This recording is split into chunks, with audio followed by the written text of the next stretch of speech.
Hello there my beloved Batties, and welcome to another episode of Truth Behind the Tale, the series where I take a look at some of our most famous fairy tales and delve into their real world historical and cultural origins. And today we're going to be taking a look at Dick Whittington and His Cat. So we're sort of heading back to Pied Piper of Hamelin territory with this one, because it's another one which is a true story, to an extent. The English legend of Dick Whittington grew around the real-life Richard Whittington, so it makes sense to start with him. He was born circa 1354 into a very old, very wealthy family from Gloucestershire, and his father sent him to London to learn the trade of a mercer, essentially a merchant in luxury fabrics, since as a younger son he wasn't expected to inherit the family estate. He became very successful, first as a merchant and then as Lord Mayor of London 4 times, and donated a lot of money to the City of London, even in his will, since he had no children. Some of the things he financed were a ward for unmarried mothers at St Thomas Hospital, the rebuilding of the Guildhall, Greyfriars Library, public toilets and new drainage systems. He also provided accommodation for his apprentices in his own house and passed a law prohibiting apprentices from washing animal skins in the Thames so that they couldn't catch hypothermia or drown. Bottom line, he was a very nice guy. So nice, in fact, that when he died, his gifts became very well known and folklore began to spring up around him. But this is where the majority of similarities end and pretty much everything else is in name only. To contrast with the folklore, Dick Whittington didn't come from poverty, he didn't attempt to flee his scullion service, and there's no evidence to suggest that he even owned a cat. I feel cheated. But with that being said, the way that he transformed from real historical figure to folkloric character is still quite an interesting journey, so let's take a look. The earliest forms of the Dick Whittington story can be traced back to the 1600s, over 150 years since the time of the real Richard Whittington's death. This included a stage drama which was licensed in 1604 entitled The Life of Richard Whittington, of His Low Birth, His Great Fortune, but any physical copies of this have since been lost. It is likely, however, that this is where the idea of Whittington's cat first appeared, because it was followed by another play the following year called Eastward Ho, which featured the line, "When the famous fable of Whittington and his puss shall be forgotten."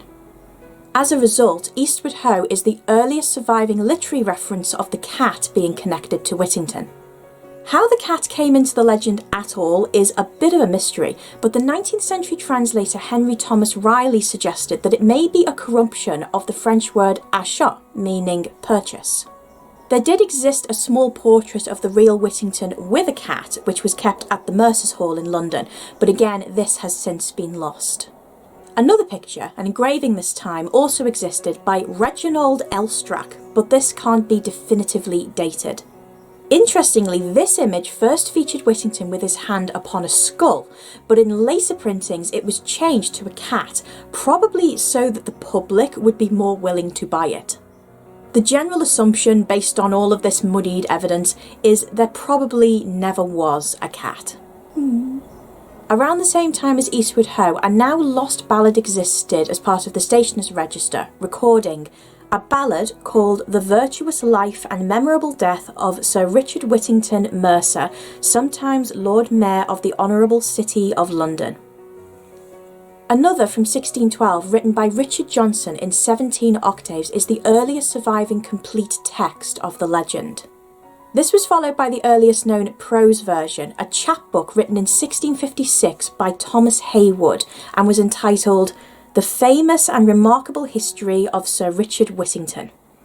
By this point, the feature of Whittington escaping his scullion service and attempting to run back home, only to be stopped by the tolling of the bells proclaiming how he would one day become mayor, was already part of the story's tradition. But the Heywood rendition clearly states for the first time that the bells he heard were those of Bow, otherwise known as St Mary le Bow Church in London. Other chapbooks that followed in the 1700s mention that Whittington stopped to listen to the bells at the foot of Highgate Hill. As time went on, more features were added, such as the idea that London's streets were paved with gold. The story was later adapted again, this time into a puppet play reminiscent of Punch and Judy. Samuel Pepys recorded it in his diary on the 21st of September 1668 with the entry, to Southwark Fair very dirty, and there saw the puppet show of Whittington, which was pretty to see. Puppeteer Martin Powell, who was so successful that his shows would draw the congregation of St Paul's Church to him during prayer hours, also put on a version of the story in Covent Garden. This, by extension, led to the story becoming a live performance and pantomime staple throughout the 19th and 20th centuries. Now let's move outside of Britain.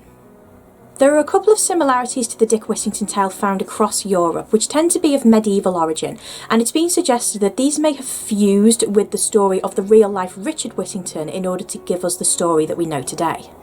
A version of the story from Italy recorded in 1732 tells of a merchant who made his fortune by selling his cat to the King of Canaria. Another, localised in Venice, and which appears to date to at least the late 13th century, tells of a merchant who takes a consignment from a poorer man who can only afford 2 cats. And lastly, a Persian story mentions a widow's son who made his fortune in India alongside his cat.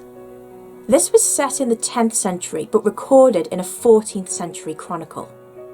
And of course, we have some similarities to Puss in Boots, which I will link up here.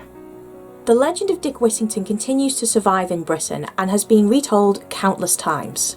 Even into the 21st century, it's still a very popular pantomime performed in the UK around Christmas time. And fun fact, it was the first panto that I ever saw as a kid. The supposed spot where Whittington stopped to hear the bells of London proclaiming his future is still marked by the Whittington Stone alongside a statue of a cat. And another statue of Whittington with his cat is located in the Guildhall. This is a feature which I personally find the most fitting, because even though there likely was no cat, that building stands in the first place thanks to the generosity of the real Richard Whittington, Lord Mayor of London. Thank you very much for joining me for this episode of Truth Behind the Tale. I really hope you enjoyed it. Please give it a big thumbs up if you did.